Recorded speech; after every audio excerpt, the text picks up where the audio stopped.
So China-Eurasia and the world order. So here I have it. So I will ask the panelists according to the order. I have it here on the program. Basically, then afterwards we can have a discussion to all of the presentations, and I should limit to the presentations to 15 minutes. Respectively, the speaker should limit their presentations to 15 minutes. So let's start with Professor Dr. Zheng Yuntian. He is the director of the World Socialism Institute and assistant director of the Belt and Road Initiative Research Center, Renmin University in China. And you will speak about three initiatives, consensus building between China and Eurasia. So the floor is yours. Okay, thank you, Professor Gardner. That's very kind introduction to me. And dear friends, colleagues, and guests, it's my great honor to make this speech. My title is just as Professor Gardner mentioned, the three global initiatives, consensus building between China and Eurasia. In this changing world, there are too many chaos, conflicts, and uncertainties. As a member of Eurasia, China is responsible to establish some fundamental consensuses with Eurasian countries. This will be beneficial to the whole world and humanity. And I remember that in the last plenary session, Dr. Korolev mentioned the white paper from China's State Council. So today I will share the latest white paper with you, just Dr. Korolev has mentioned, so we can have China's standpoint and policies and real visions and practices. It is widely recognized that peace and stability, material sufficiency, and cultural ethical enrichment represent the basic goals of human society. There are three initiatives proposed by China in the recent years guide the advance of human society across these three dimensions: global development initiative, security initiative, and civilization initiative. Resonating and complementing each other, they have evolved into a crucial cornerstone for building a global community of shared future, offering China solutions to major challenges pertaining to peace and development for Eurasia.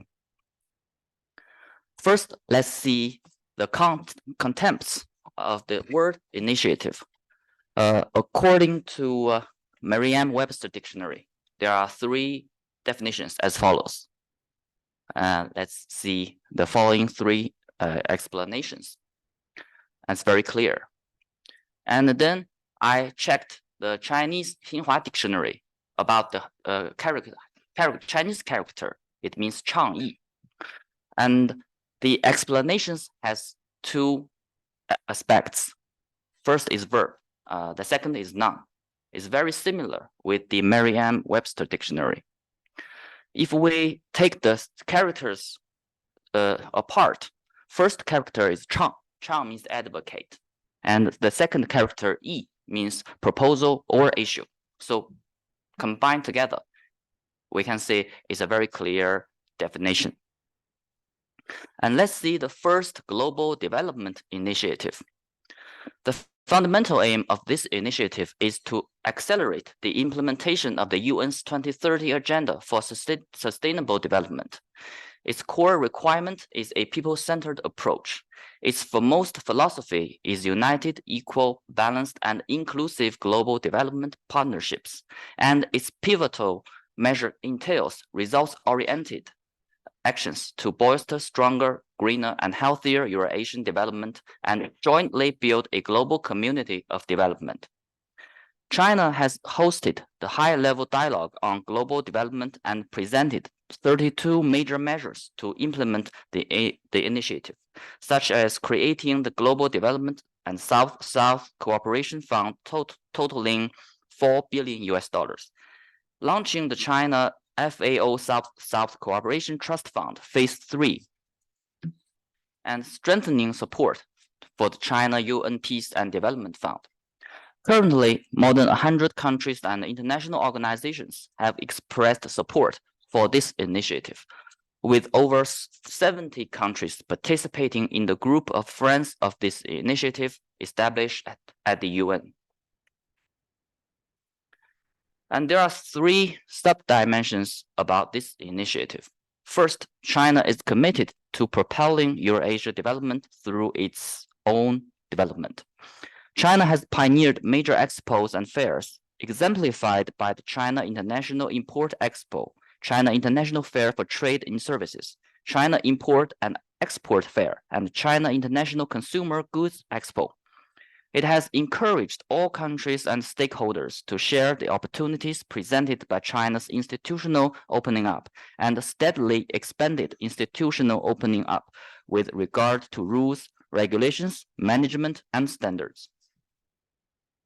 And the second one is China is committed to win-win cooperation and common development. It has cooperated with almost 20 international organizations, including the UN World Food Program, the UNDP, the UN Children's Fund, the UN Refugee Agency, and the World Health Organization, and the International Committee of the Red Cross, and executed over 130 projects in nearly 60 countries.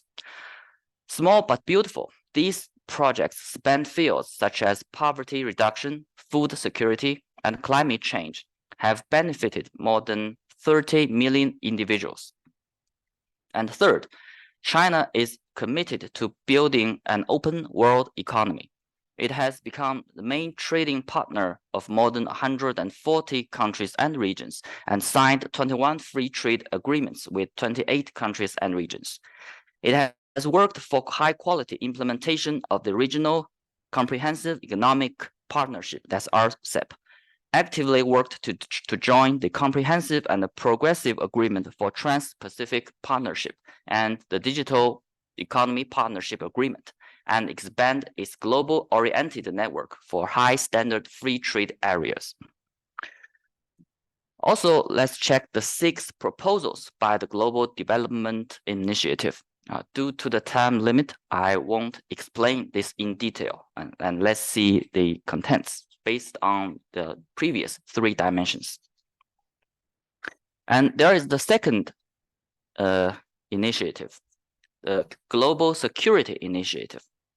Through this initiative, China seeks to work with Eurasia in upholding the spirit of the UN Charter and calls for adapting to the profound changes in the international landscape through solidarity, addressing traditional and non-traditional security risks and challenges with a win-win mindset, and creating a new path to security that features dialogue over confrontation, partnership over alliance, and win-win results over zero-sum game. In February 2023, China officially released the Global Security Initiative concept paper. This document further elaborates the core concepts and principles of the initiative, elucidates its key avenues for cooperation, and presents recommendations and ideas concerning its cooperation platforms and mechanisms. And there are also 3 sub-dimensions of security initiative. First, China is the pillar in maintaining world peace. China has faithfully fulfilled its responsibilities and missions as a permanent member of the UN Security Council.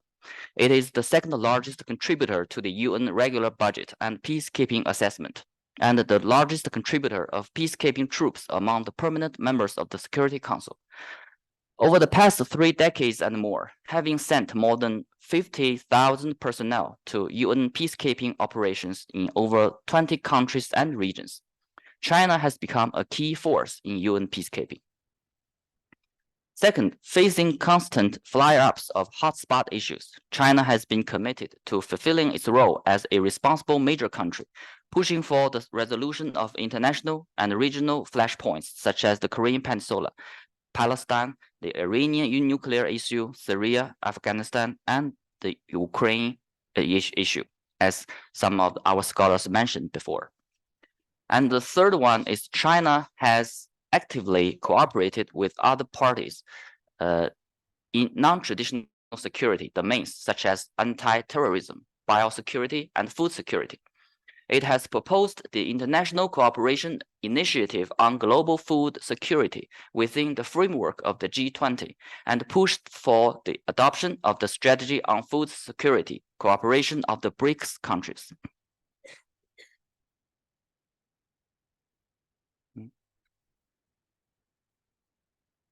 Okay, and next is the 6 proposals of the Global Security Initiative as well, still based on the previous subdimensions. And now let's see the third one, the Global Civilization Initiative. Through this initiative, China calls for jointly advocating respect for the diversity of civilizations, the common values of humanity, and the importance of continuity and evolution of civilizations, and closer Eurasian people-to-people exchanges and cooperation. And there are also 3 subdimensions of this initiative.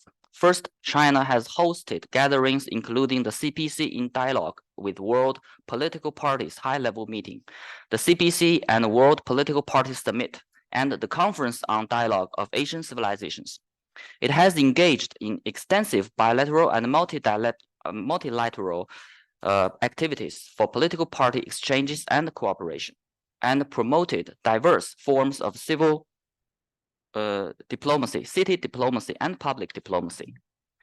And the second one is China has celebrated over 30 large-scale cultural and tourist years or festivals, such as the China-Italy, China-Greece, and the China-Spain Year of Culture and Tourism. It has promoted the steady development of 16 multilateral exchanges and cooperation mechanisms, such as the meeting of the BRICS Ministers of Culture, as well as 25 bilateral cooperation mechanisms. It regularly hosts cultural activities at home, such as the Arabic Arts Festival and the Meeting Beijing International Arts Festival, and has held Happy Spring Festival celebrations outside China for more than 20 years in a row. And third is it has the advanced cultural and tourism exchanges under the Belt and Road Initiative, carried out the Cultural Silk Road Program, and established the Silk Road International Theater, Museum, Art Festival, Library, and Art Museum Alliances. It has also established approximately 3,000 pairs of sister cities or provinces with various countries and launched the Ni Hao China inbound tourism promotion program. And I remember that in this morning, we know that the Qingdao and Yerevan are the sister cities, which is a very good chance and news for the Chinese people. And there are 4 proposals of this civilization initiative. And let's see the brief ones.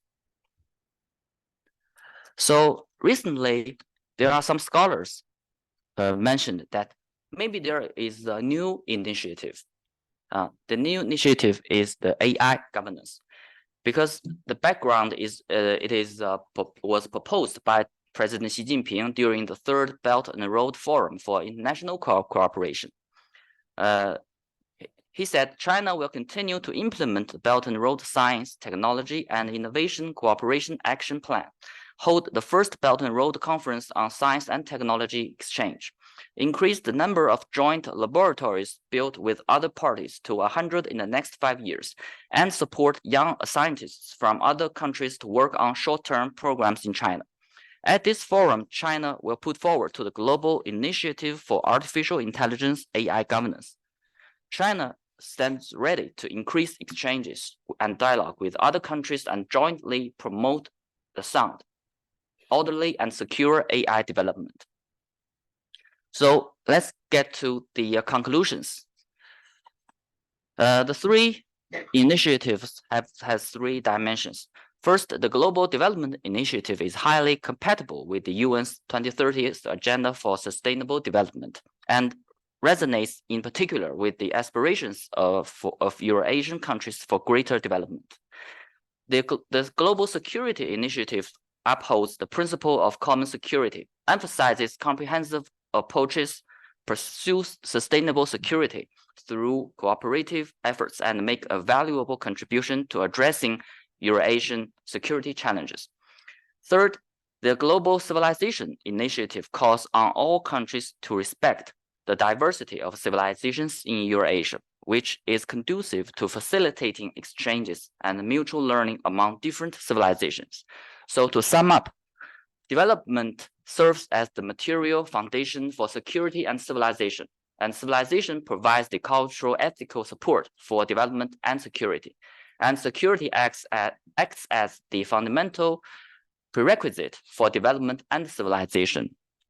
And these three dimensions can be combined into the tree of prosperity in Eurasia. And this can be a crucial consensus between China and Eurasia. And that's my conclusion. So at last, I want to share this picture of Yerevan Cascade to end my speech. Thanks for your attention.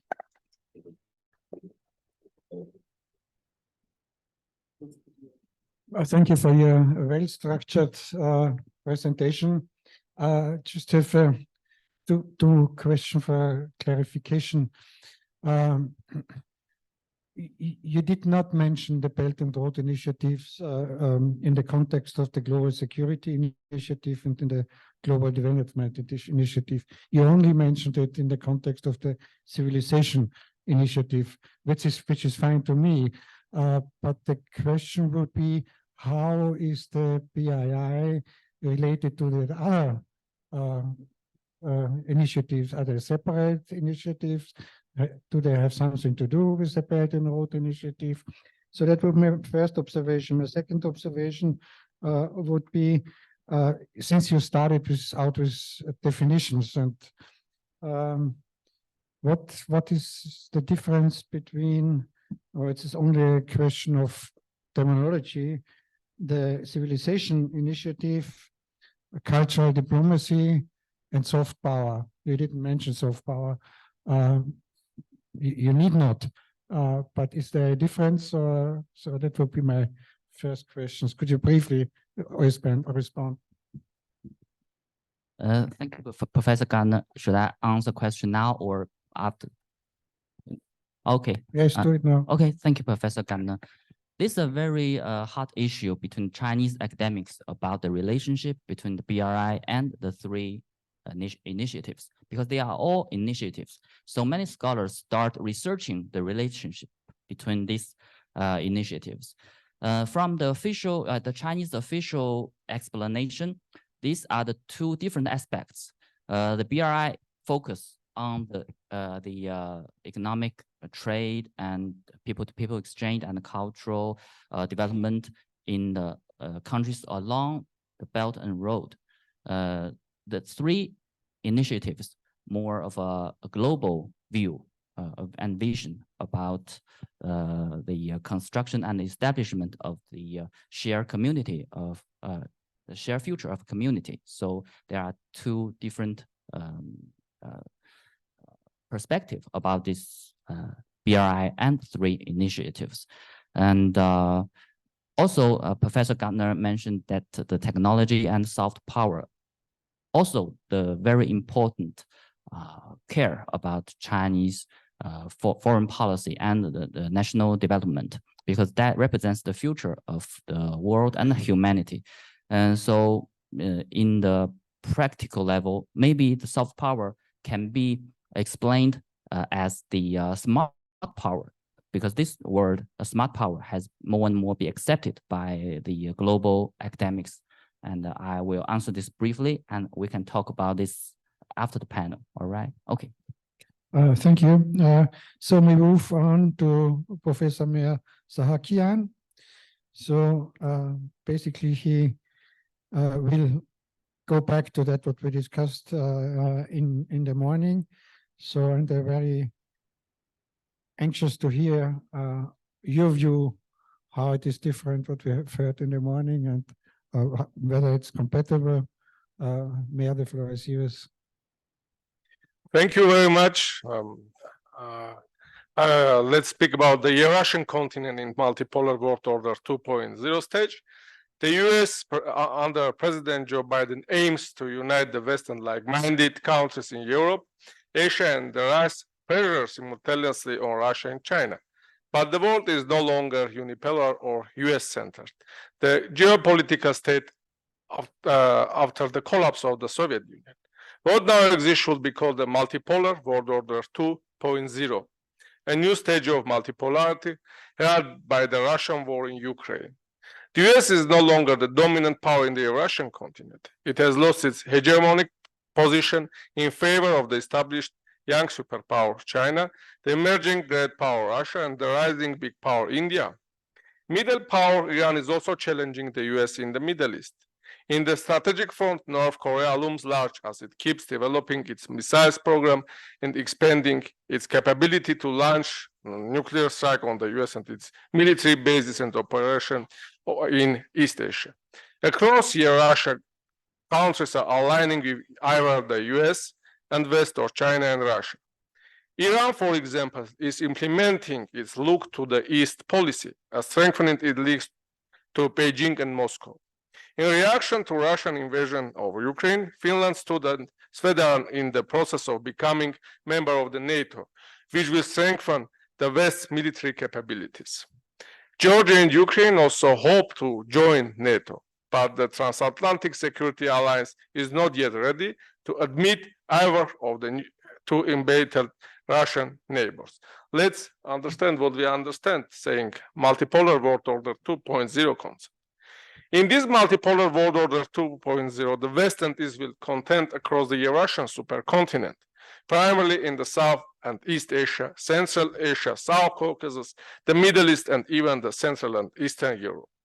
This struggle will be manifested in hot wars or proxy wars in fragile regions. Ukraine, Nagorno-Karabakh, Palestine are already arenas of conflicts. International norms and laws are being interpreted in different ways. To justify their action in different parts of Eurasia, the great powers will appeal to principle of sovereignty, territorial integrity, and self-determination. But the rules and legalities will play a secondary role, with economic, political, and military capabilities of states playing the decisive role. This tough competition between the rival great powers asserting their sphere of influence will entail weaponized sanctions to secure technologies and exclude the opponent from access to markets, control over vaccine distribution, restrictions on financial activities, and battles for influence in international organizations. This will only mean continued instability across the continent, a new Cold War, as some have called it. Market access for companies of different states will be limited depending on the sphere of influence of the poles. Cyberspace will be another battlefield where great and middle powers will compete. Small and middle states may have little or no room to choose or maneuver. They will have to or be forced to choose one of the poles or centers given their practical, economic, and or security needs. Their independence will be diminished. In the multipolar world order 2.0, the centers will limit or even cut their economic links with rivals or perceived adversaries over geopolitical or even ideological differences, as has already happened between the West and Russia. The continuation of these trends will only lead to new conflicts.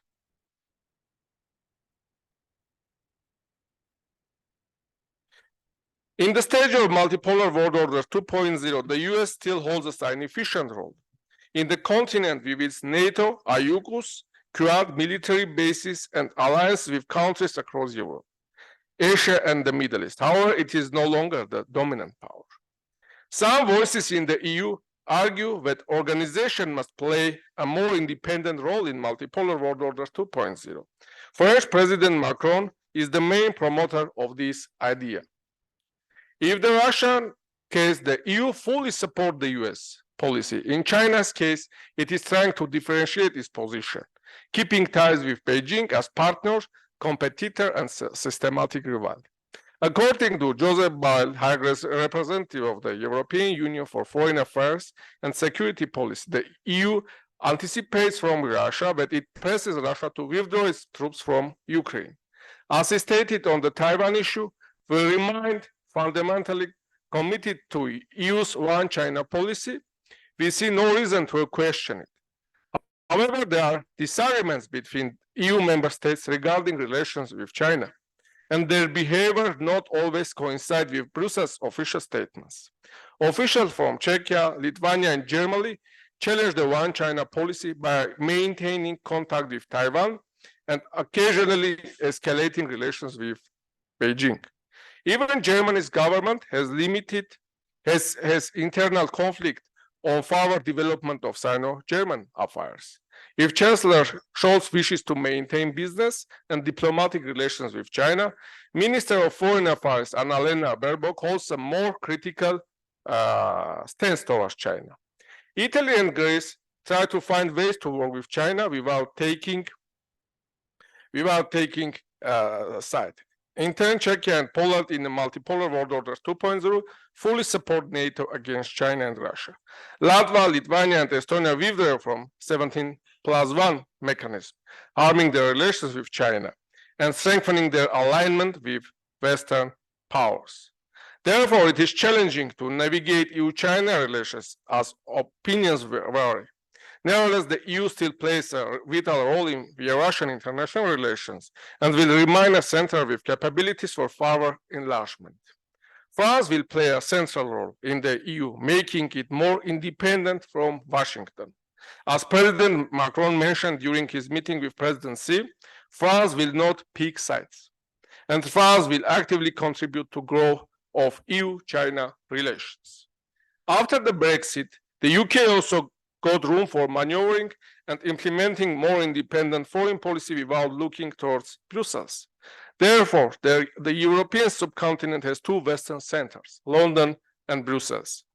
The UK is the US main ally, but London is also interested in keeping business ongoing with Beijing, which is dropping down because of the tense political relations during the last years.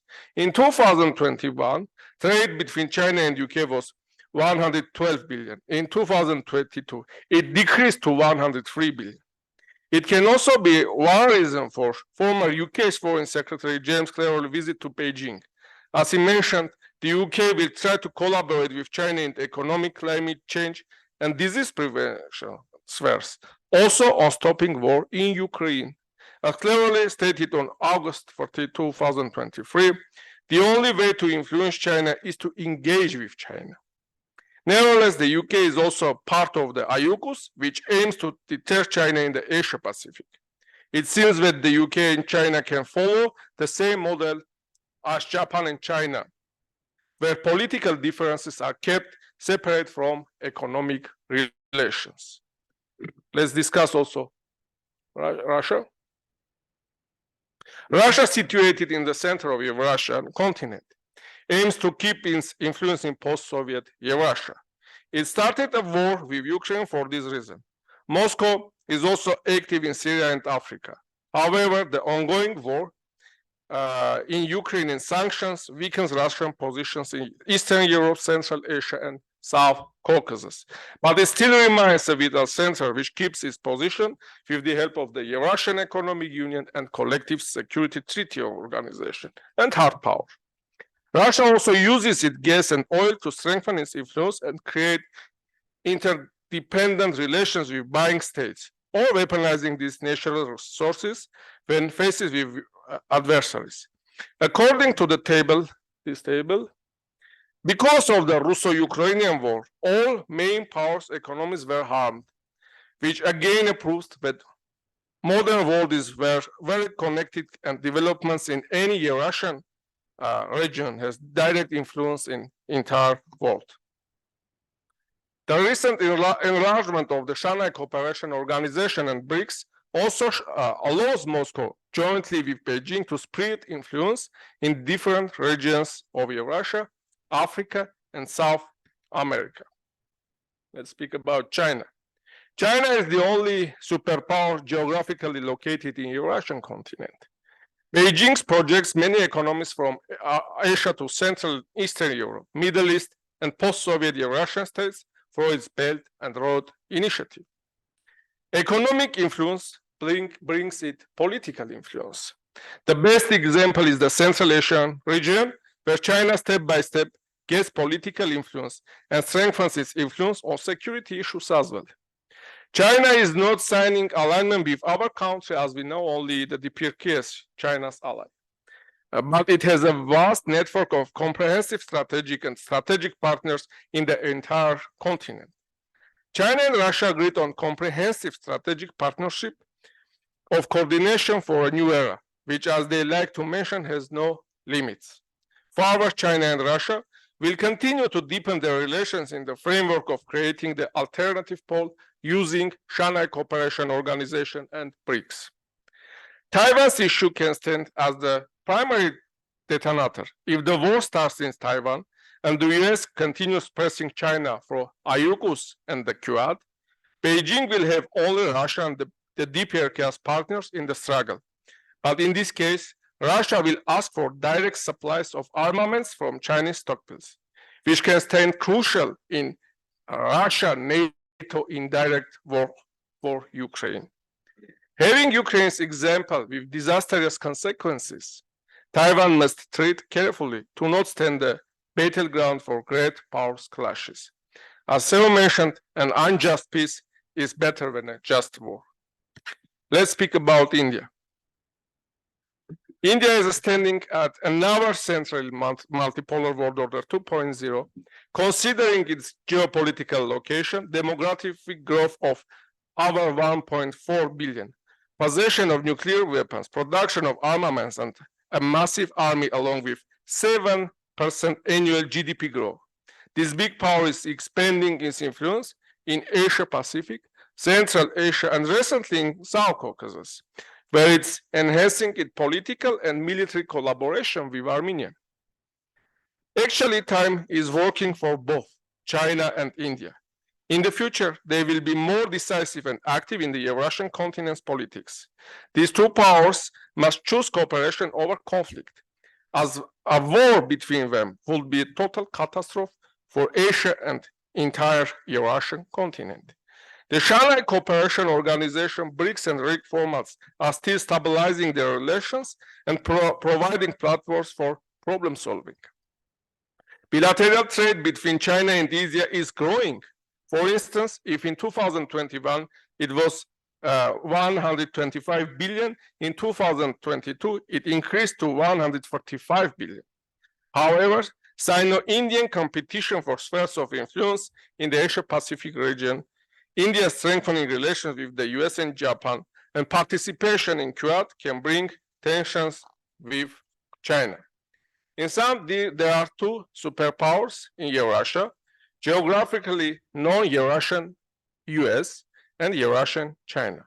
Three great powers, Russia, the UK, and the EU, and one big power, India. Middle powers such Turkey and Iran also play an active role. Therefore, it means that the Eurasian continent is currently in the multipolar world order 2.0 stage and has multiple centers. Of course, the US, the UK, and the EU can still be called as a collective West, but in the era of multipolar world order 2.0, even these powers are not always agreeing their foreign policy with each other. As mentioned, the UK and EU are not interested in harming their relations with China for the US, as they will lose a vast Chinese market for their production and services. The US and China are leading in the high technology sphere. Let's speak about multipolarity in high technology sphere. While Japan, South Korea, the EU, India, and Russia also play an essential role. These powers struggle for high technology markets in different regions of the Eurasian continent. The main competitors are China and the US. In several spheres, such as production of digital data and development of artificial intelligence, China is the leading power. In turn, US is leading in the design and production of semiconductors and chips. These technologies are crucial in today's civilian and military production sectors. China also still heavily relies on Microsoft Windows operating systems. China signed a memorandum of understanding with Eurasian states to cooperate in constructing the digital Silk Road. As part of this agreement, sides decided to establish bilateral e-commerce cooperation mechanism and construct cross-border e-commerce platform. To stop Chinese enlargement in high technology markets for its digital Silk Road in the multipolar world order 2.0, Washington imposed sanctions against China's high-tech production companies. The EU as well tightened up its rules for creating difficulties for China to invest in its artificial intelligence, semiconductor, and robotics spheres. Nevertheless, even under the US heavy pressure, China has results and established its presence in post-Soviet Eurasian, Middle Eastern, Central and Eastern European markets for its digital Silk Road. Nevertheless, even under the US heavy pressure, China could do it. The EU, South Korea, and Japan have a history of making high-quality technologies. In turn, Russia is attempting to review this sector for protectionism, which was left in an unsatisfactory state after the collapse of the Soviet Union. Rising big power, India is already among one of the largest suppliers of IT products and services. India exports 11% of global computer services. Having capabilities to produce big data, India aims to stand a leader in artificial intelligence. India also announced its capabilities and ambitions when it successfully landed its Chandrayaan-3 spacecraft on the moon's surface. Therefore, the high technology sphere, which plays a crucial role in 21st century, is also multipolar. Let's speak about financial sphere. The Eurasian financial sphere is evolving in accordance with the logic of multipolar world order 2.0. Chinese, Russian, and Indian currencies are increasingly being used for international transactions in place of dollars or euros, particularly for buying Russian and Iranian energy resources or for bilateral trade between sanctioned countries. China connected the implementation of the internationalization of the yuan with the Belt and Road Initiative.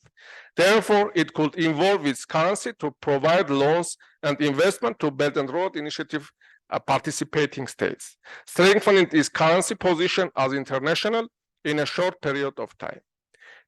China's digital yuan, which is controlled by the People's Bank of China, also provides an opportunity to internationalize Chinese currency as it is connected with the Belt and Road Initiative projects financing. China has urged Middle Eastern countries to use the yuan as their trading currency for oil and gas. As a result, in 2023, China signed its first LNG contract in yuan with the UAE. Iraq's central bank announced that it will trade with China using yuan. This country is third largest exporter of oil to China. Starting in 2015, Russian Gazprom shifted from selling oil to China in dollars to selling it in yuan. In June 2023, Russian President Putin announced that 80% of trade between Russia and China, where energy resources play a crucial role, is conducted using yuan and ruble. It means that yuan is gradually becoming one of the international currencies used in oil and gas trade. By utilizing the ruble as its currency for oil and gas sales, Russia is strengthening and stabilizing its currency as well. In multipolar world order 2.0, not only Visa and MasterCard plays roles for payments in Eurasian continent's financial markets, but also Chinese UnionPay International and Russian Mher card payment system step by step strengthening their position. In 2012, Iran was cut off from SWIFT global financial messaging system for the first time due to the EU sanctions because of the Iranian nuclear issue. Observing this situation for standing independent from Western financial transaction systems, in 2015, China established its cross-border interbank payment system and promoted it for the Belt and Road Initiative. In turn, Russia established its system for the transfer of financial messages as its leading financial organizations appeared under the sanction, starting from 2014. And it needs an alternative system for implementing financial transactions. It started its operation in 2017, and in March 2022, it had over 399 users. Therefore, even if Russian leading banks are cut from SWIFT, it does not mean that the Russian financial system is isolated. Financial sanctions bring together sanctions states fostering cooperation for alternative payment methods. For instance, in 2023, Russia and Iran signed an agreement to connect Russia's system for the transfer of financial messages with the Iranian SEPAM system. In 2019, the EU established instrument in support of trade, exchange for trading with Iran with humanitarian goods, except energy sources. As this sphere is under the US heavy sanctions after its withdrawal from the joint comprehensive GSPA. This tendency is gaining some ground because of the fact that the US weaponized its currency and Western financial transfer systems. Therefore, there will not be hegemony in financial markets as it was before. However, the dollar will remain the strongest, taking into consideration that it is the currency of the first economy, and oil is also mostly going on with it. Euro and pound will keep their position, but the yuan will strengthen its place in Eurasian financial international relations. Ruble and Indian rupee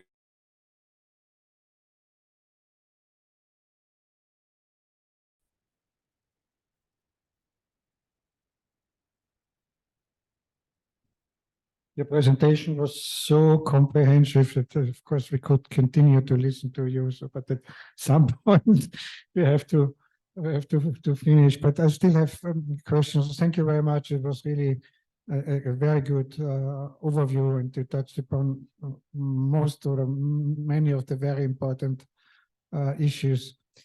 I have to say, your presentation reminded me on the excellent book of 1912 by Norman Engel.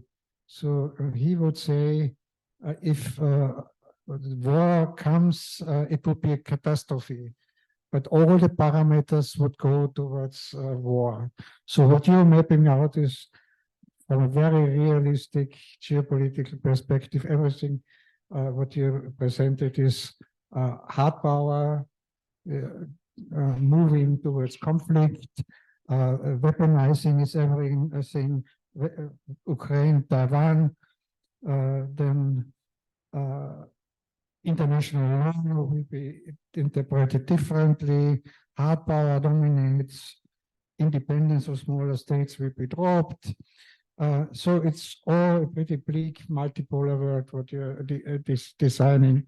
So it seems in 1912, Mackinder and geopolitics won. So now we have the series out like the Thucydides trap, saying so all these conflicts might lead probably to war. And like Mearsheimer was quoted, China cannot rise peacefully, for example. So I wonder where your heart is. I see where your mind is, but are you with Norman Engel, or are you with Mackinder and Mearsheimer? So what is your prediction now?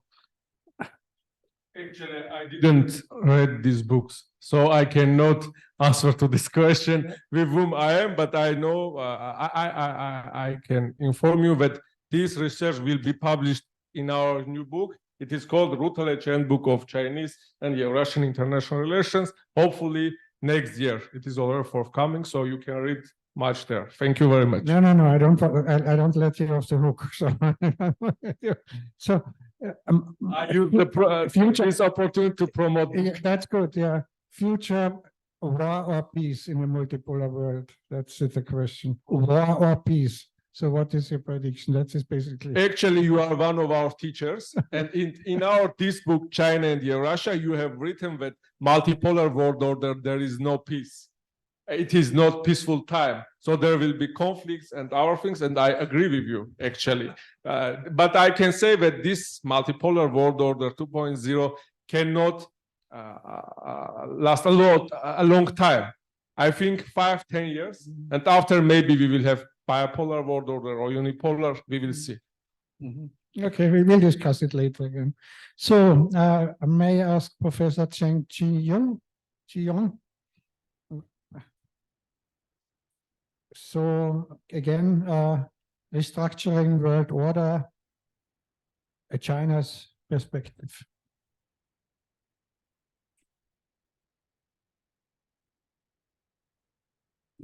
Yes, thank you, Chair. And thank you, and thanks for inviting me here. It's my first time to be here, Armenia. Thank you very much. Yeah. And my presentation is about the serious competition between China and the US. So, as you know, China and the United States are falling into an extreme competition and escalating strategic paranoia, and such uncertain and unstable competition had not only brought the great uncertainty to China-US, but also brought confusion and anxiety to the whole world.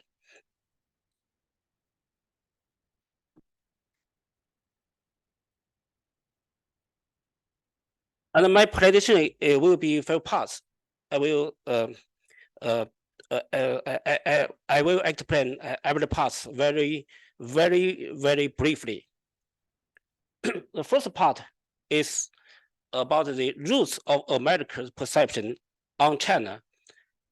As we know, the structural conflicts between China and the United States do not stem from the historical or current conflicts and contradictions, but from their different perception of the future world.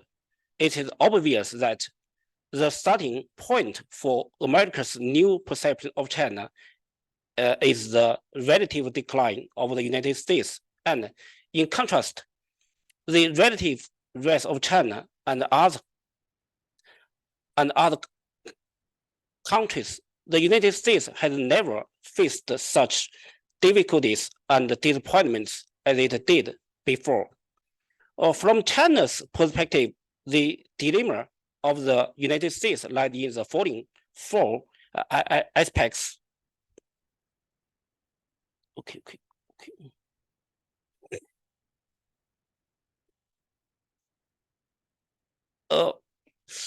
Also, as to the international affairs, the United States. Okay, that's had wrong. The first one is about it's an unprecedented sense of unease hits the United States. As we all know, the United States believes that its world hegemony had been very stable. America even developed a sense of Anglo-Saxon superiority that all other races or ethnic groups are bound to serve them, based on the assumption that it will hold the first position of the world forever. The systems of the United States at that time were considered to be the end of the global systems. The unipolar illusion lasted less time than the United States estimated. The United States was completely unprepared to adapt to the huge shift from its #1 status to the new reality, and could not accept the huge fear and anxiety caused by it.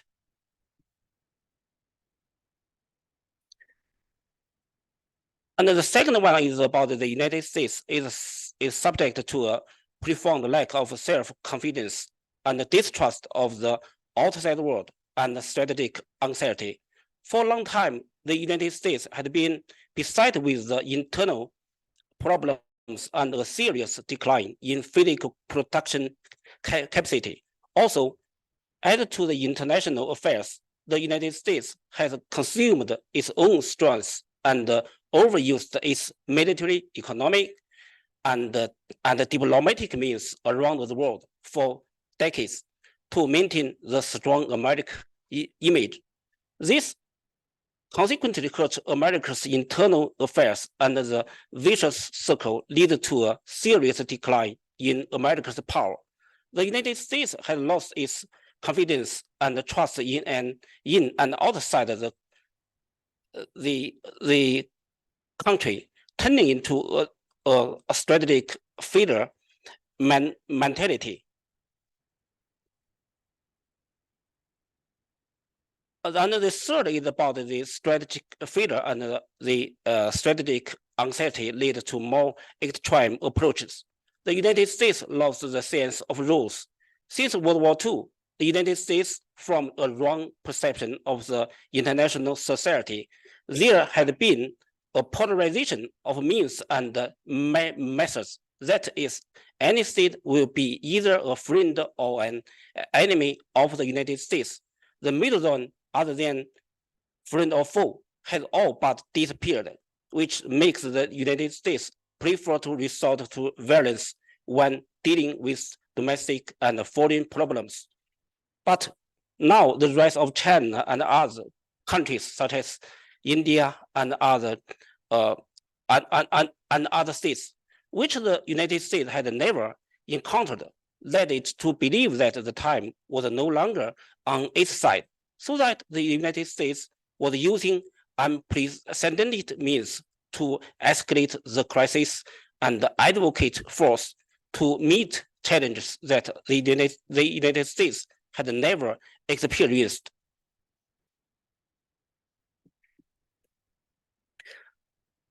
The fourth is about the United States had demonstrated a serious lack of morality and responsibility. All of these reflect the lack of morality and responsibility of the United States have evolved it into a poverty of strategy. The United States could not assume its due responsibilities as a great power, let alone take care of the interests of other countries. The United States has shown a serious moral deficiency and arrogance, no matter toward its people, allies, neighbors, or enemies, lack of basic decency. They willfully resort to threats of force, sanctions, and confrontation, show a serious lack of respect, and are unwilling to solve problems through rational and reasonable means. They try to solve problems through the either way, such means the military power.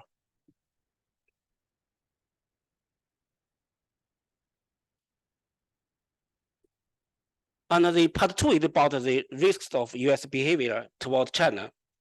I will explain it in three parts.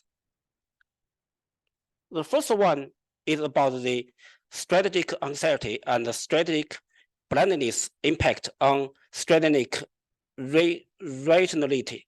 The United States is immersed in its own imaginary, and the strategic anxiety caused by the echo chamber of fear of China has led to serious strategic blindness, especially the risk of losing its strategic rationality on the Taiwan and other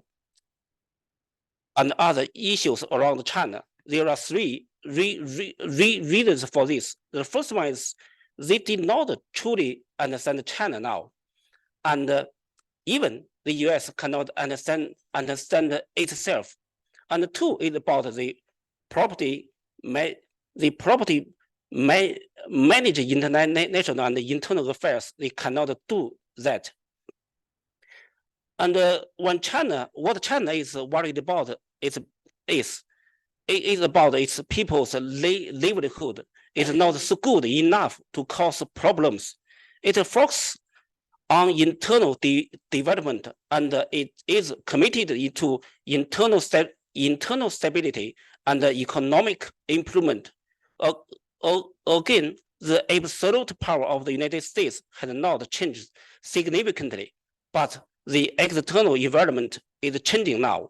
America is only a relative as a historical inevitability, but the United States is not so weak as to become a second-rate or third-rate power. So the United States does not worry about China now. And two is about the domestic economic and social problems in the United States has caused governance difficulties, economic decline, and social instability seriously restrict the options of external policies. And three is about the America's perception of China are still being held hostage by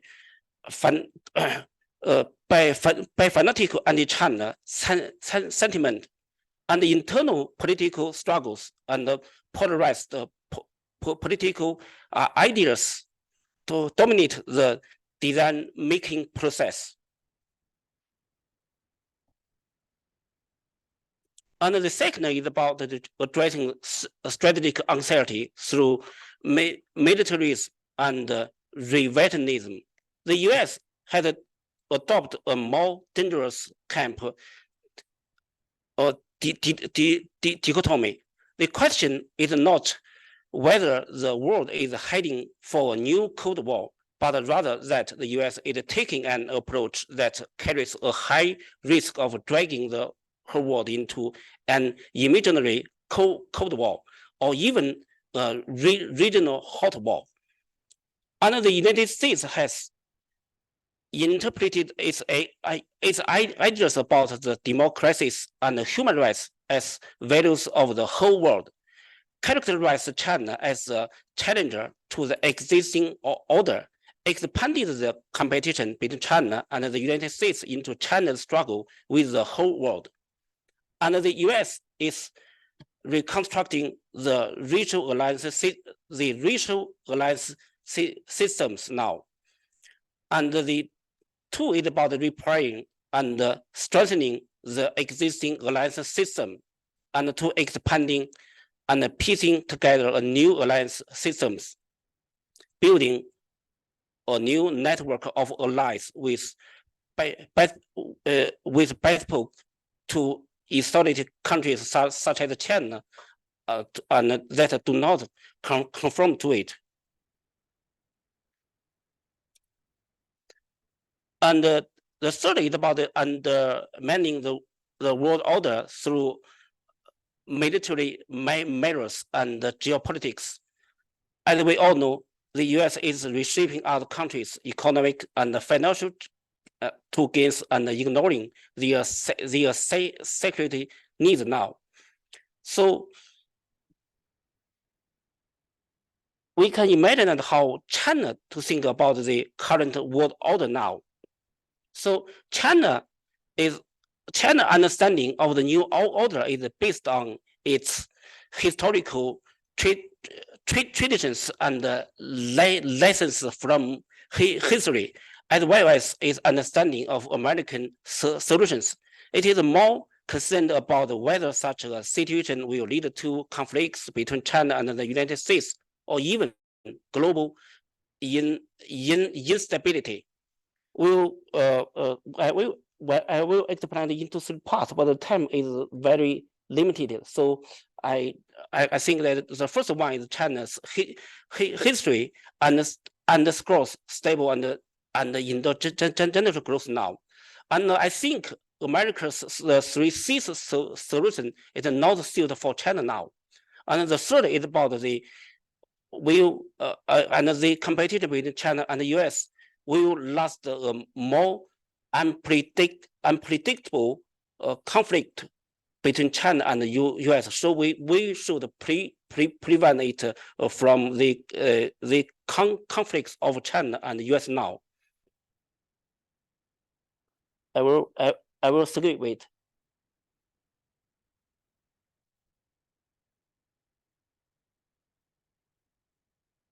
So the last one is about the how to build a new order, because China and the US relations are placing blame and pushing the responsibility onto the other for the current situation. And this state of affairs is unsustainable and very, very dangerous. So how does China think of a healthy, responsible, and sustainable relationship with the United States? and what is the new world order that China is trying to be built. It can be laid out into three parts.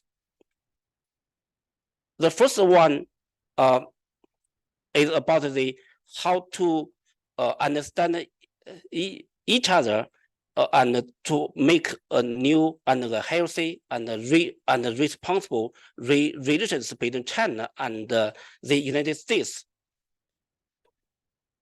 And the second is about the how to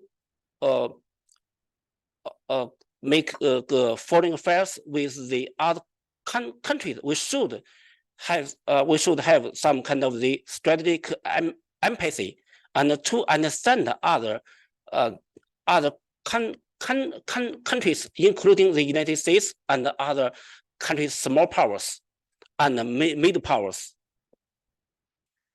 And the third is about how to make the strategic stability and use this suitable approach to deal with the worldwide problems. And my conclusion about that to control the conflict between China and the US and to make the to make the dangerous situation to be a very very peaceful situation. How to make it that is in the hand of the China and the US now. Yeah, I will stop here. Thank you.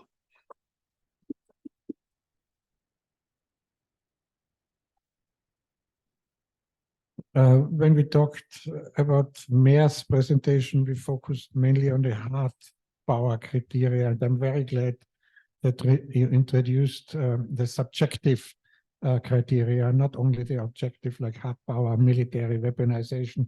So you're talking about a lot about fear, anxiety, morality, responsibility, human rights, all this subjective criteria, which is very important. Already during the Peloponnese War, Thucydides observed war is about fear, honor, and utility. It means interest. So you have to have both dimensions, the objective dimension, but also the subjective dimension, which can be very different. So for decades now, if you ask the American population, which country is the biggest threat? For decades now, it's always Iran and China. So there must be a deeper narrative. Iran is not an objective threat to the US, and China was it 20 years ago, neither. So why is the US so obsessed with China? What is the main narrative? Why the US? So you bring a lot of arguments, but what is the main? For Iran, it was a hostage crisis. So that's coming up all the time, which is no threat anymore, but it's a humiliation. So why is the US so obsessed with China? So Kissinger wanted a little bit to soften and mitigate this approach, but still, what would be a short response? Yeah, I think that's the reason of the US to let China in a very bad status, to keep his #1 status like in the past several decades. I think the US is using about all the means and the methods to contain China to develop into a very powerful economic and political and military power. That if China, if the United States cannot do this now in the current time, and the United States cannot contain China anymore. So the US thinks that the time is not on their side. So they decided to contain China in current in current status. Yeah. Yeah, but still, now you're going back to the geopolitical explanation. I was rather asking you for the subjective explanation about the narrative and not of containment or something. But we can just discuss it then maybe in the Q&A later. So next speaker would be Professor Oxana Karnaukhova from the Southern Federal University of Russia. And the title of your presentation is In Pursuit of Sovereignty, the Global Gateway, and it's Vis-a-vie in Eurasia. Thank you very much. Hello, everyone. Thank you for inviting me. And specifically, in particular, I would like to thank Mher for doing such a great job inviting wonderful presenters, wonderful researchers, and not only researchers. And actually, I was inspired by the previous discussion today. And I had a lot of questions as well. And what inspired me the most, two considerations that I would like to share with you first. And the second consideration is actually tightly connected with what I'm going to tell you. And I promise to be as brief as I can. I will. No. Thank you very much. Thank you for this opportunity. And yet, so my first consideration is that actually, what we discussed is two main approaches, two main models. In the idealist world that we probably dream about living in, we have multipolarity, meaning that we have equal regional powers that coexist together and cooperating. But the reality is quite different. And in fact, we lock ourselves in the second model that I would probably title as hegemonic multipolarity. So we still assume that we have superpowers, or the Cold War period, after Cold War period, whatever, we have like previously well-known superpowers, raising new powers, and yet we have a kind of competition among these superpowers. And we use actually this kind of rhetoric, understanding at the same time that we have to change this. Otherwise, we will still lock ourselves in this not real multipolarity, but hegemonic multipolarity. This is my, and yes, we will have major powers that compete between themselves, and other, what actually Professor Gartner just recently told us, where smaller states will not find their places. Actually, they will not serve as a neutral or whatever states. They will have to gravitate around one or another major power. This is a kind of a trouble, and what we actually observe right now is major powers, and around them smaller states, regional powers that have to gravitate around. And my second consideration actually concerns and continues the first one. When I tried to think over smaller states, I think about the independence or autonomy or neutrality, but autonomy is not the core word only for smaller states. What is interesting is that, in fact, autonomy, strategic autonomy, sovereignty is a word, is a concept that is used by global actors as well. And this is huge question. Yeah. So this is a dilemma, at least for me, autonomy or alliancing. Yeah. So autonomy or kind of partnership, or what we can call this. So we still play around this these two poles, to be sovereign or to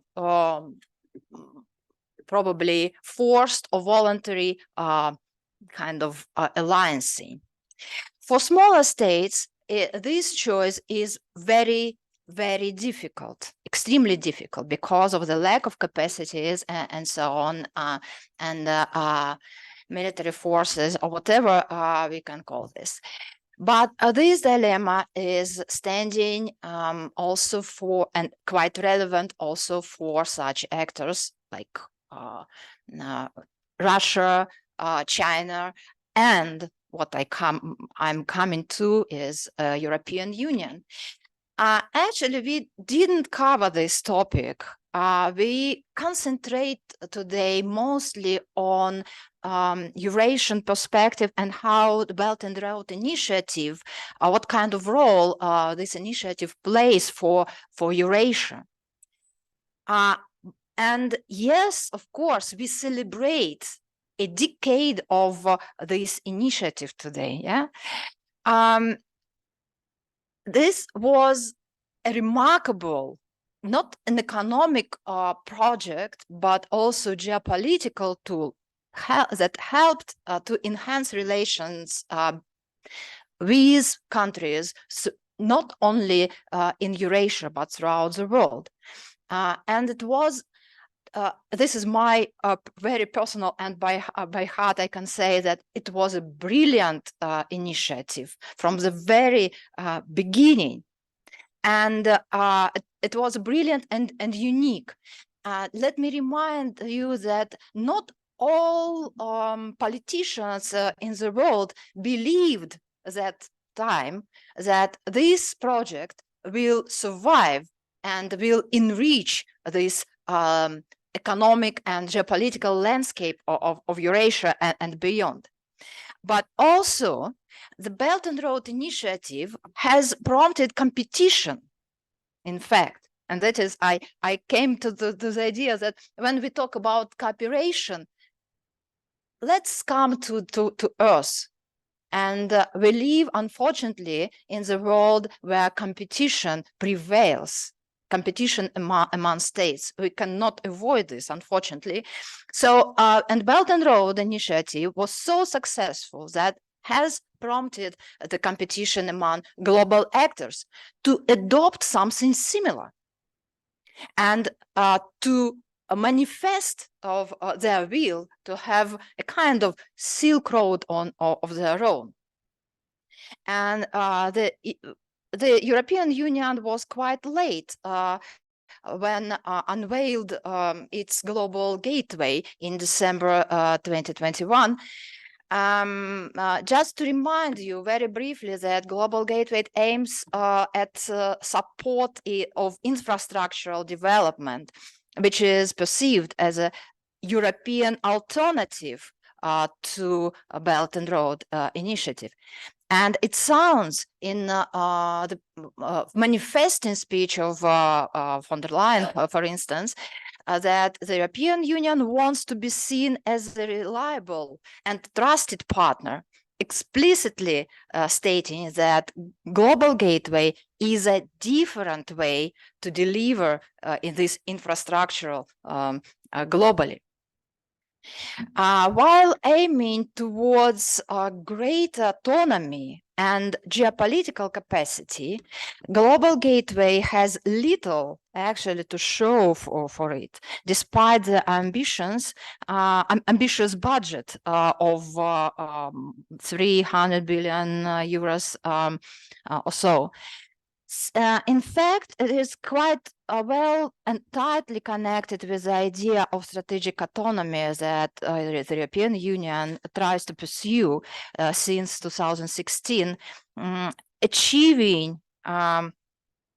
trying to achieve greater strategic autonomy This goal was re-emphasized in 2019.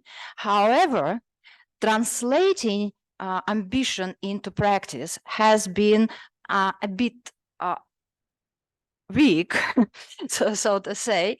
First of all, one of the reasons is quite conceptual because of different perspectives within the European Union on the concept of strategic autonomy.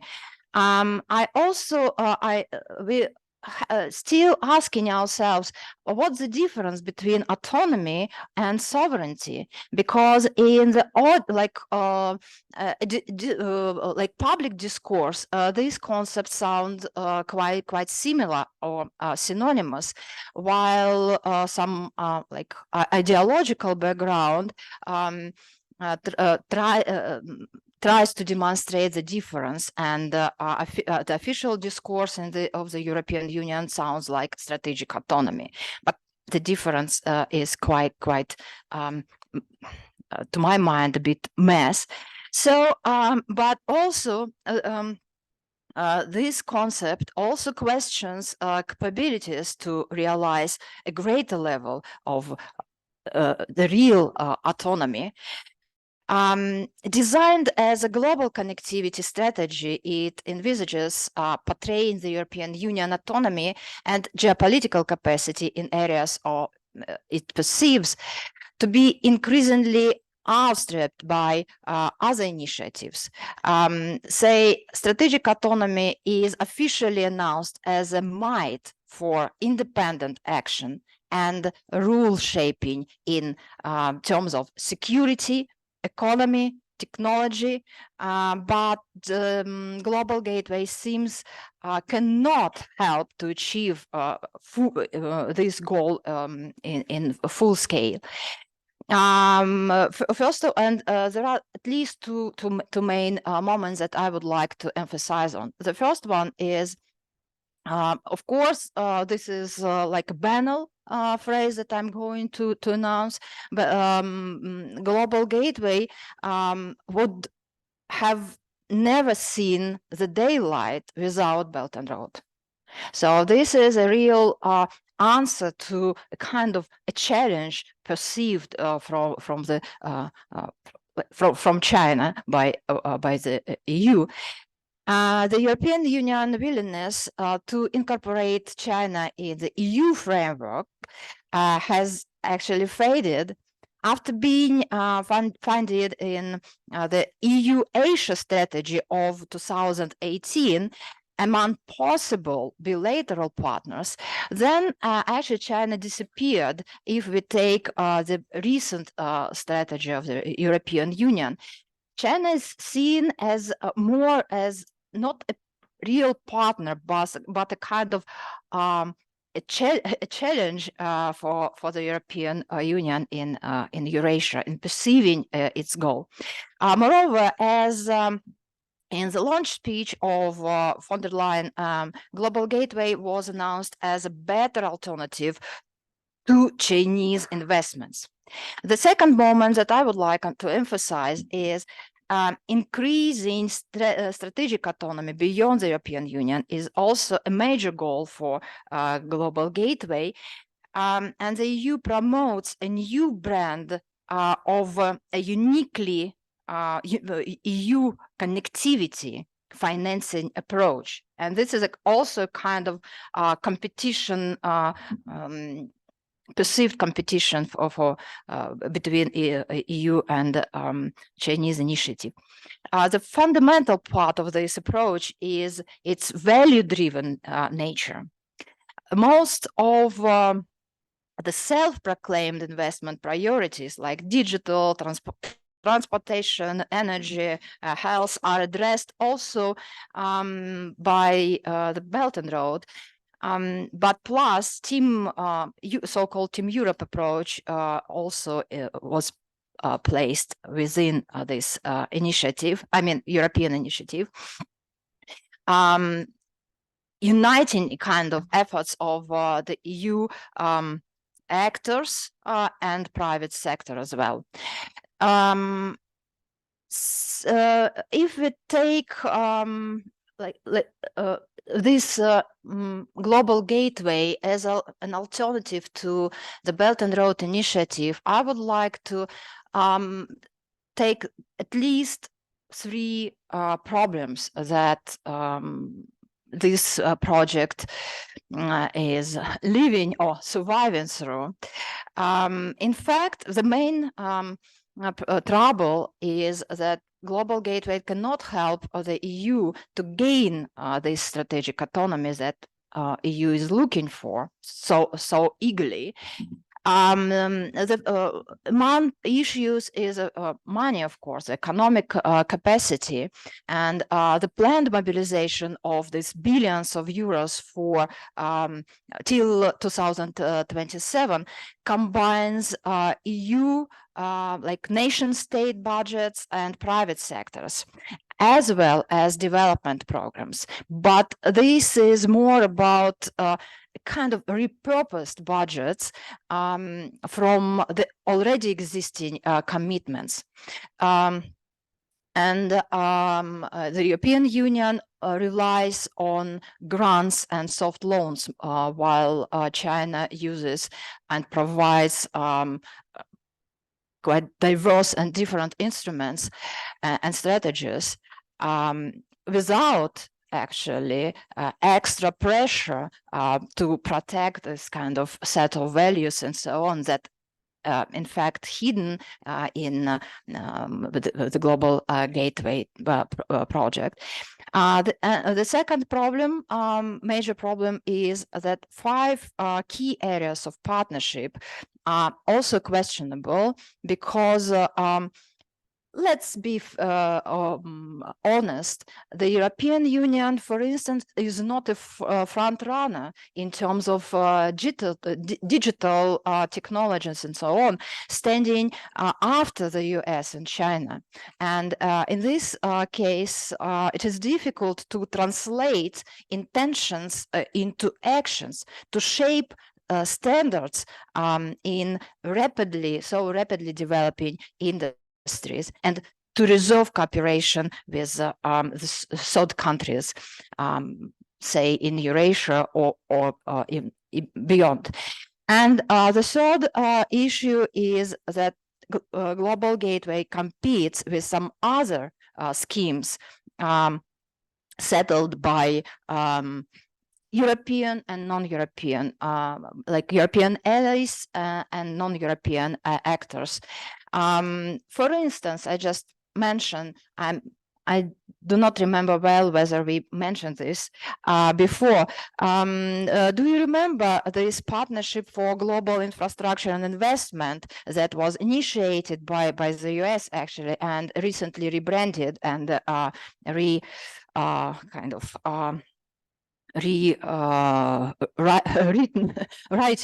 model. So in fact, in 2022, the European Union articulated that Global Gateway will have more tight connections with this partnership for global infrastructure investment.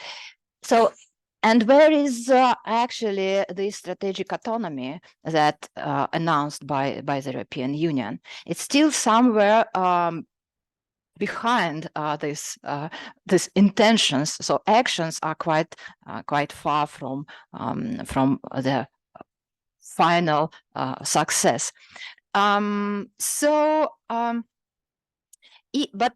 yes, if to be positive, and this is my conclusive remark, if not to put the idea of strategic autonomy in a narrow sense, we still have a kind of equal leveled cooperation, or at least this kind of approach that could help to increase the EU capacity for independent action and rule shaping.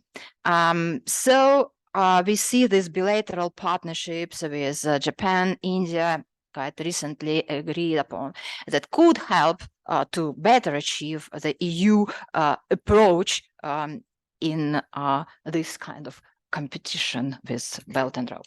Thank you very much.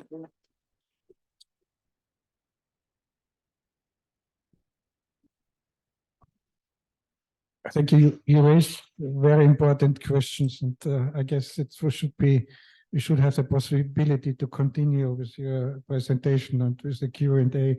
But I want one clarification. You're speaking about this hegemonic multipolarity, which to some extent is a contradiction in terms, right?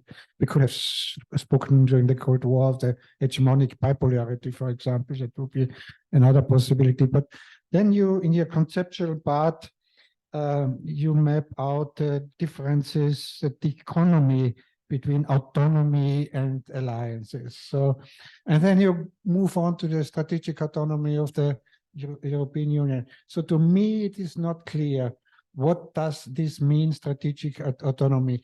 The intention of the European Union to participate in this global great power competition, or the intention of the European Union to stay out of this competition, great power competition? So what is so either participate or staying out? What is your interpretation of the strategic autonomy? Thank you.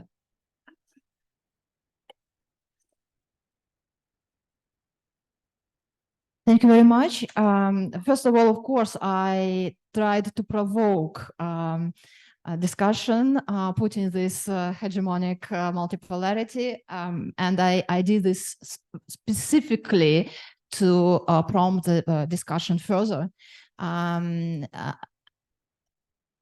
Coming to your question about the strategic autonomy, well, this is a quite, I think this is a European Union also is a bit hesitant in doing this, because it really locates itself between these two intentions. First, strategic autonomy means that your decision making is autonomous, yeah, and is based upon this kind of your interest, yeah. But the reality is far from this, and as we see, the European Union relies upon different actors, and it really drives the European Union to participate in the competition. And this is a very complicated for the European Union to stand beyond and out of this competition. Just a very short remark. If we take the Eurasian macro region also, so we see that the European Union is a newcomer. Yeah, we have different kinds of powers already participating in this, and the European Union, if it would like to somehow to play a role here, and the ambition is indeed this kind of this game. So it is competition between already well settled powers here. Thank you. You did your best what you could to explain the ambiguity of the European Union. Being non-European. Yeah. All right, we have the last, not least, of course, speaker, Dr. Pengfei. You speak about journey to or beyond the West, Xinjiang and a new Eurasian order in the making. Please. Good afternoon, everyone. And I like the phrase, lost but not least. For previously, Dr. Morris said the last speaker have the chance to criticize all the previous speakers. But definitely I will not do that also. But mine is a little bit different or more diverse. By speaking of difference, previous speakers always talking about major powers, small powers, or middle powers. It seems that we have missed one important actor or player, that is sub-state actor or sub-state players. I used the very classical title of the Chinese fiction, that is Journey to the West, but I've changed a little bit, Journey or Beyond the West. But when we're talking about sub-state actors, we're always thinking about sub-state actors will be missed or will be misunderstood in the grand narratives or, for example, Belt and Road initiatives. So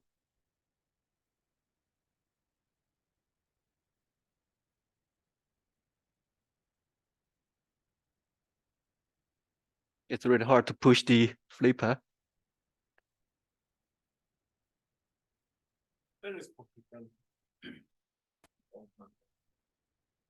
So please just flip it. You can continue. Oh, okay. So the very basic question is why Xinjiang, and as I've said, sub-state actors can play a very important role. By saying that actor or player, it means it can act or it can play. But how it can play, how it can act according to the capacities, it's very important. It's really small. I just, when speaking of Xinjiang, I used a very intricate way. I said Xinjiang is a geo player with two ways to exert influence.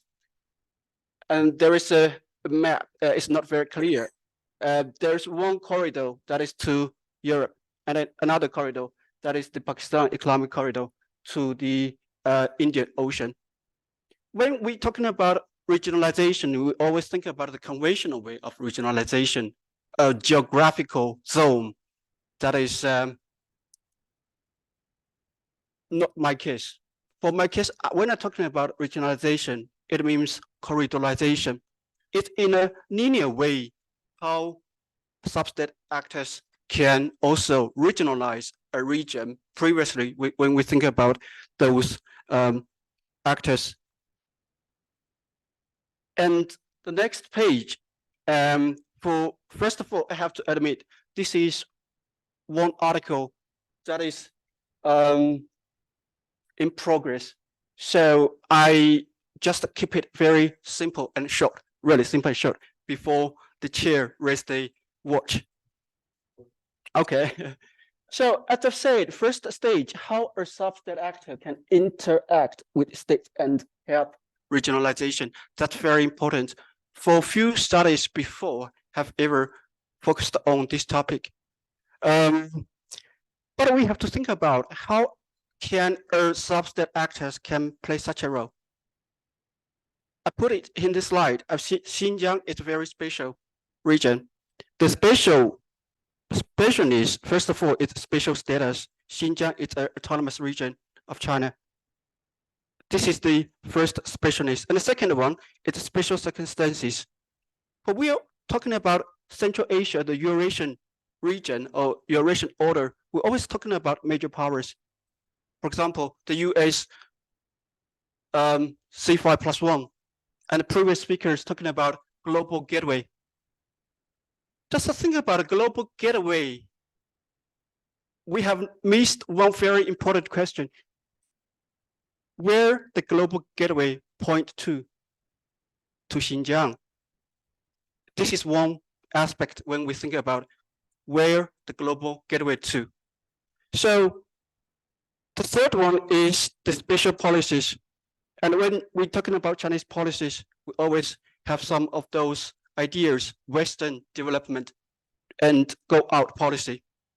So the specialists, as I've said, to what extent and under what extent circumstances can the above specialists be converted into a sub-state actors policy dynamic of its own? That's quite important. Definitely, I mean, being an academic article, you have to collect as many data as possible, while mine is from government documents, media reports, and other accessible informations. And concerning the next one is thematic analysis. For thematic analysis is when you use this method, you always want to looking for patterns. Pattern is very important, but it will be also chaotic when you looking for certain paradigm. For instance, when we're talking about to or beyond, we have to think about whether, I mean, we talk about BRI, Belt and Road Initiative, how the Chinese goods or how these grand narratives is to, or whether Central Asia, or we call it the middle corridor states, is this as a means through these states to the EU or to these regions. When we analyze the document, we can see both parts, but which part will prioritized? That's one question to be looked into in my article. So to and beyond the West, as I've said, internally, we have the policy diffusion and we have the way of institutionalization, how Xinjiang, I mean, the autonomous region can use all the policies of the central government to innovate new policies for its own. This is one way. And another way, it's also very important, or to be more exact, equally important, that is to concretizing the central government's policy by finding the gap. But we always, when we're talking about policies, it's always about grand narratives, grand policies. But there are spaces, or there are chances that you can explore all those policies and concretize it by following your own interests. There is another case, some of the scholars have studied already.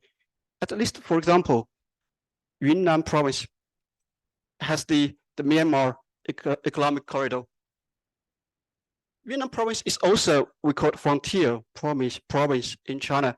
They have the capability to innovate the new policy and to concretize it in the real life. So I think Xinjiang can also play such a role. Just to think about another page, 2 visits.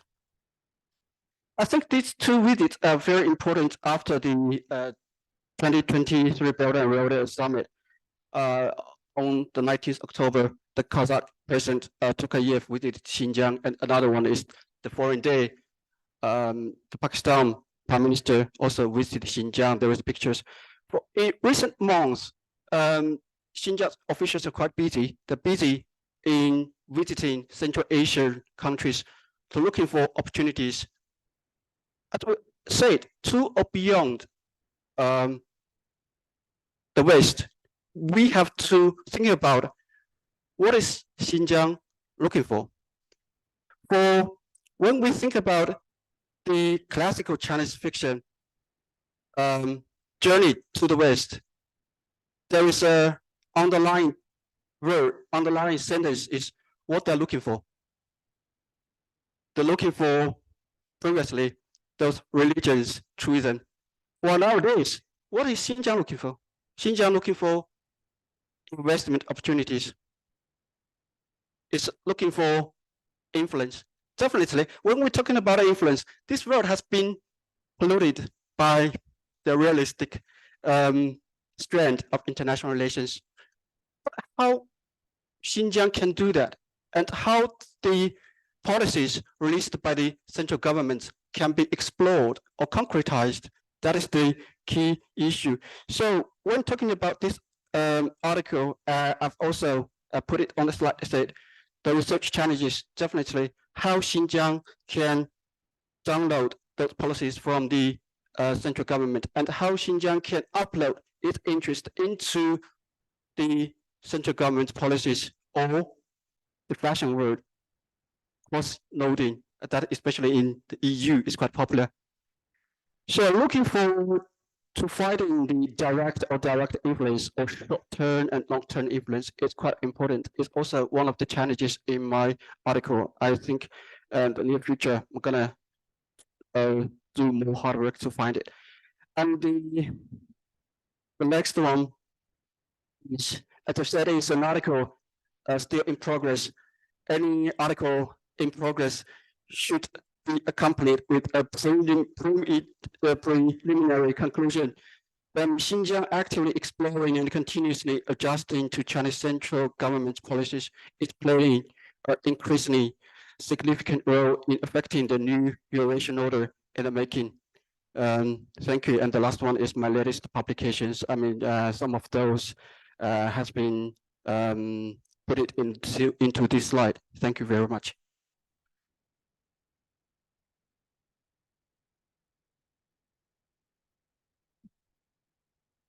Thank you. It was very important also to shed the light on sub-state and non-state actors. So we used to talk about state actors, and you're using the case of Xinjiang as one, but of course it's a more general question.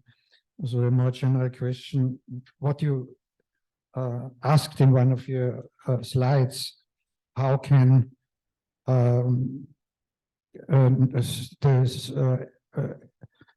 the acts of non-state actors generalized into national interests? So are there, how autonomous can sub-state actors be? So would it be eventually that non-state actors or sub-state actors adjust to state policy, or could they replace state policy? So that is a question: replacement or adjustment. So what is in your mind? But the more specific question of Xinjiang is, when you're looking at the sub-state actor, is it the region as such? But of course, the province is riddled with minorities. So are you looking at the minorities as the sub-state actors? You can always divide it down, the sub-state actors, in smaller units. So you have the state, you have the regions, we talk about regionalizations, but you also have them, the minorities. So that would be, what are these sub-state actors?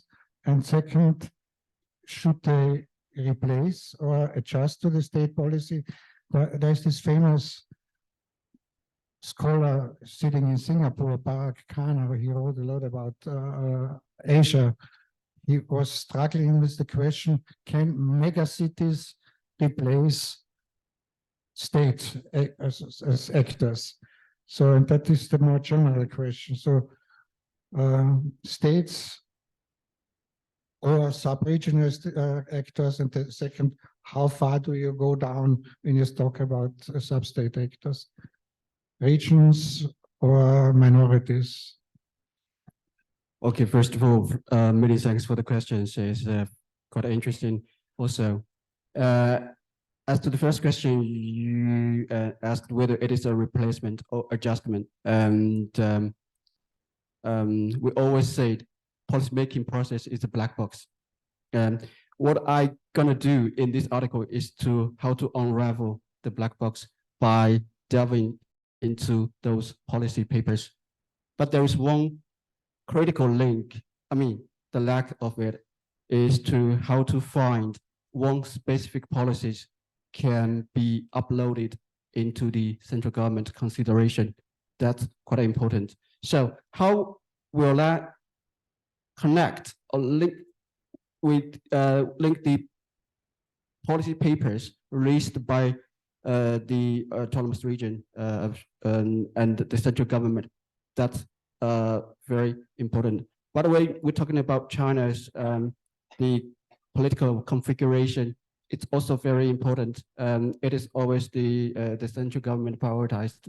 I mean, over the regions. So when we're talking about sub-state actors, you have to differentiate how sub-state actors can, as I said, innovate by concretizing or finding the gap by looking those policy papers released by the central government. So it's not simply we have a demarcation that is a replacement or adjustment. It might be both. And second one, yes, as was also mentioned, sub-state actors can play a role. The role as exemplified by Yunnan province. Yunnan province is known in China has a lot of minorities. It is always to the province interest to find a way to connect with the neighboring countries. So that's why neighborhood policy, diplomacy is of great significance in China's foreign policies. Thank you. Okay. Great. Thank you for your responses. Which explains something. So it's more, you have more an integrated approach from sub-state actors and state actors. So do we have questions from the audience? We have one and then two. One and two. Yeah, please. And can you introduce you briefly who you are?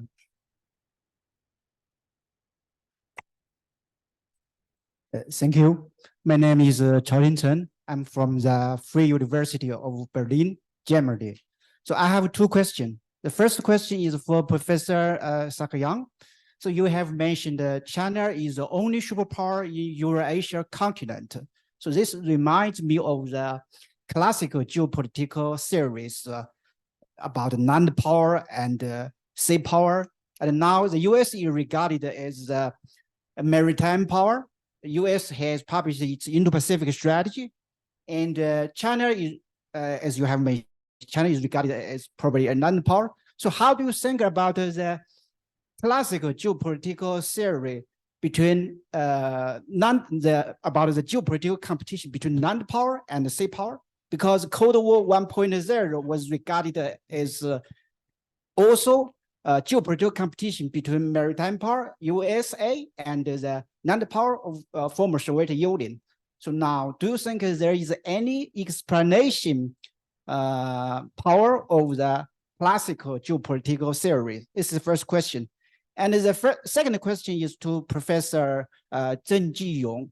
You have mentioned the US has strategic anxiety toward China. So from my perspective, I think this strategic anxiety has not only geopolitical dimension, but also ideological dimension. And the ideological dimension is two-way. The US is worried about the China is challenging the leadership of the US in the so-called rules-based liberal international order. So US has really anxiety toward China. But on the other hand, China has also anxiety toward the USA because the US government, especially under Biden administration, they are describing today's world as one competition struggle between democracy and autocracy. So for the Chinese government, the US is actually regarded as an existential threat of its government because US does not recognize China as a liberal democracy. So I mean, the strategic anxiety, first, it's has an ideological dimension, and second, it's two-way. So what are your comments? Thank you. Yeah. Thank you. Thank you very much for your question. I think that now China has also capabilities in sea, in maritime, and it has very strong military navy as well. It is very, we cannot say that China is no more maritime power as well. I think it is land power and maritime power. But for definition of China, I like to say it is economy. It is economical power because it is projecting its power for Belt and Road Initiative for economy. So, and it is making China a superpower. But of course, also getting economic influence in Eurasian continent, in Africa and other continents, it is also getting political influence as well. And for instance, if we see what is happening in Central Asia, it is also getting security influence as well. About the US, of course, it is, if we are speaking about China, we need to remember it is a young superpower.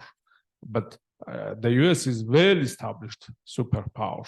And of course, it is still has very strong political and economic influence in different parts of the Eurasian continent.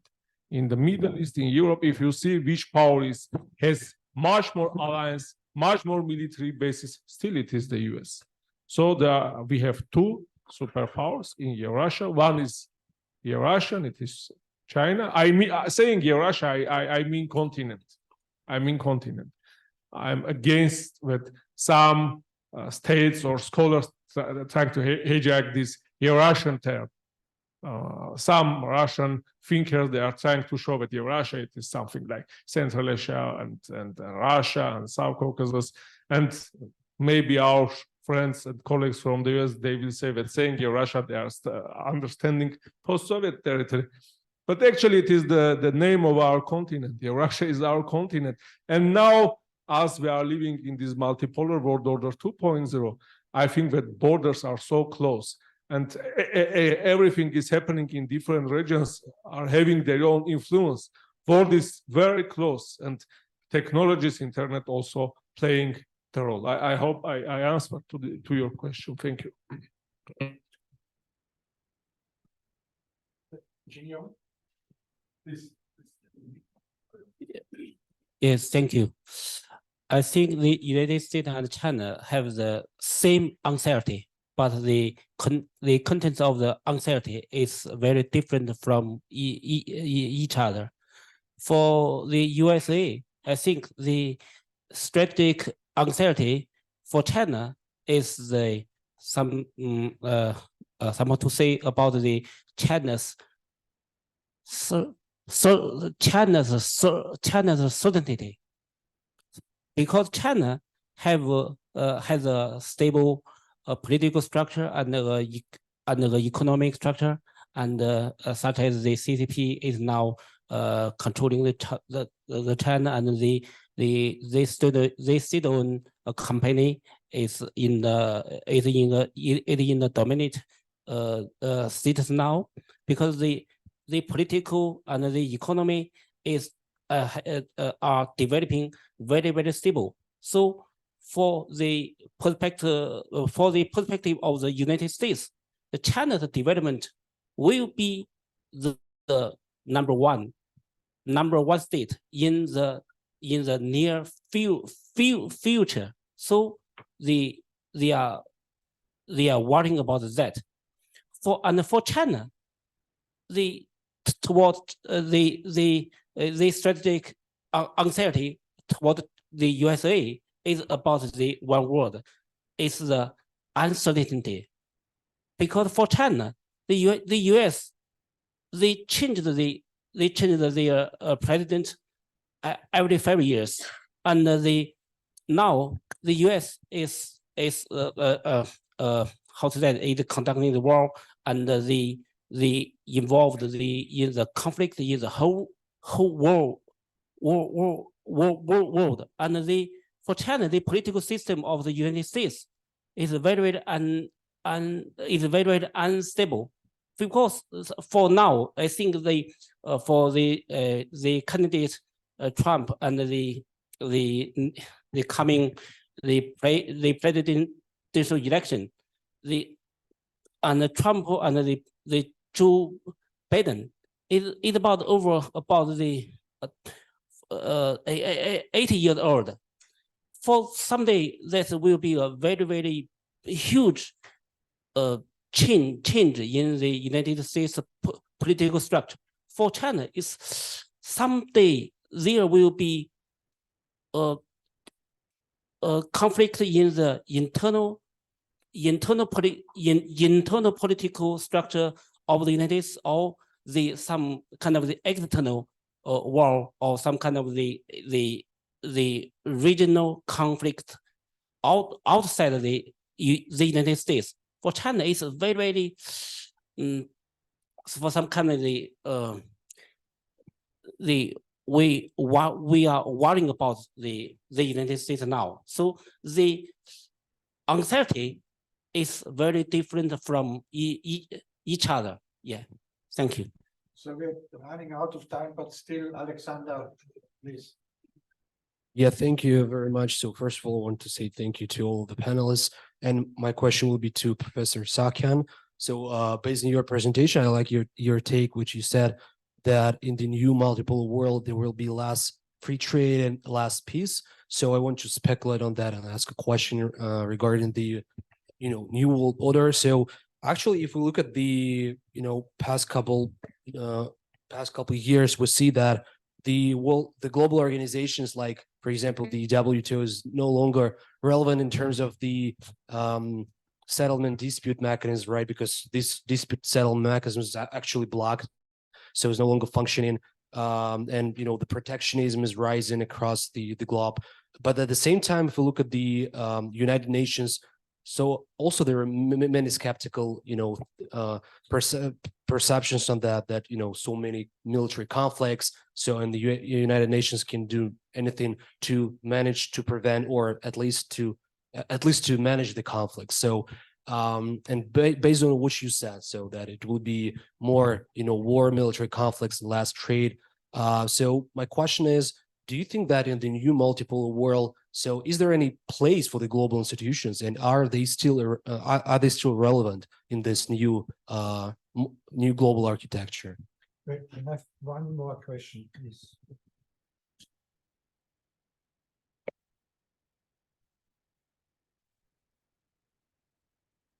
Hello, it's good to be here. It's my first time here, and I would like to say hello to Professor Gardner. We met in. It's working. I've seen you last time in Vienna, actually, a few years ago. I have a question for any one of you who would like to take up on this one. It's more a theoretical question, actually. All of you have been speaking about China as a superpower, and we already know that the other superpower is the United States. But also in subsidiary, all of you are speaking about the multipolar world. As far as I know, or as far as the theoretical literature is speaking, it's saying that when we do have two superpowers, we do not have a multipolar world. So would you care to explain on this? And also for professor from Russia, I came a bit late due to my flight delay. So I'm sorry I didn't catch the entire panel. I would be very curious to maybe to explain a bit where do you see Russia in this either bipolar world. If we do speak about two superpowers, then there is a bipolar world as it was during the Cold War period, but with one different actor, not Russia, but China. And why we are keep speaking about multipolarity if we do keep bringing up in discussion two superpowers. I'm sorry, my name is Ioana Constantin Bercean. I'm coming from Romania. I'm a teacher at university and a scientific researcher at Romanian Academy. Thank you. Thank you. The question is great power competition or multipolarity. No, that's the question. Each of the panelists have 1 minute to respond. You need not necessarily, but okay. I will try to answer to Alexander, and my colleagues can answer to our Romanian colleagues' question. Actually, in this multipolar world order 2.0, as I have mentioned, institutions and law is not working. We can see what has happened in Nagorno-Karabakh. Of course, United Nations mentioned that it is something national cleansing. There were condemnation, but it was happened. So as we see, international organizations that OSCE as well, they are not working. Even regional organizations are not working. For instance, Collective Security Treaty Organization. As you know, Azerbaijan is occupied some territories from Armenia and various Collective Security Treaty Organization. They cannot find the place of the map of Armenia. So as we see, we need at first to modernize maybe United Nations. There are many scholars that they are saying that, oh, we need something new. We have something. We have United Nations. So let's make it better. There is no need to only just say complicate that it is not working, but every state is member of United Nations. So every state must work there and try to make it better. But in this multipolar world order, as clashes are ongoing and we will have new conflict, as I have mentioned, it will remain 5-10 years maybe. after that, maybe there is a need to modernize United Nations or to have something new in regional level as well. Thank you. Who wants?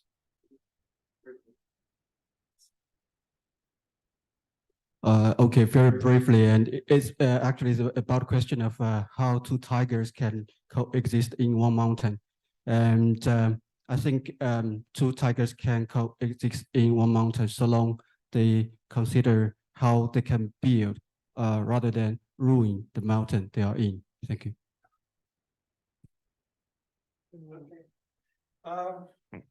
Okay, let's. Yes, thank you very much for this great panel. It was really exciting to listen to these presentations and the discussion. And I would say let's give the panelists a big hand at the end.